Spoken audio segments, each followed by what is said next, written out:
আগামী মহালয়া থেকে রাজ্যে শুরু হতে চলেছে 112 জরুরি পরিষেবা। পশ্চিমবঙ্গের মুখ্যমন্ত্রী শুভেন্দু অধিকারী জানিয়েছেন, এবার থেকে রাজ্যের প্রত্যেকটি থানাতে একটি করে নির্দিষ্ট গাড়ি দেওয়া হবে।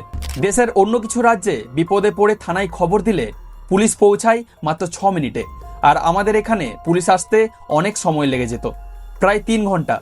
এই ছবিটা বদলাতেই আসছে 112-র বিশেষ গাড়ি। এবার খবর পাওয়া মাত্রই কোনো সময় নষ্ট না করে পুলিশ দ্রুত আপনার কাছে ছুটে আসবে। শুধু পুলিশ নয়, দমকল, অ্যাম্বুলেন্স বা নারী সুরক্ষা সবকিছুর জন্যই আর আলাদা নম্বর খুঁজতে হবে না। সব পরিষেবা এবার এই একটা নম্বরেই জুড়ে গেছে। তাই বিপদে পড়লে আর আলাদা আলাদা নম্বরের ঝামেলা নেই। মহালয়া থেকেই মাথায় রাখুন এই একটি নাম্বার 112। একটা ফোন করলেই সব সাহায্য হাজির। আপনাদের ওখানে পুলিশ আসতে কতক্ষণ সময় নেয় কমেন্ট করে অবশ্যই জানান, আর ভিডিওটি ভালো লাগলে শেয়ার করুন।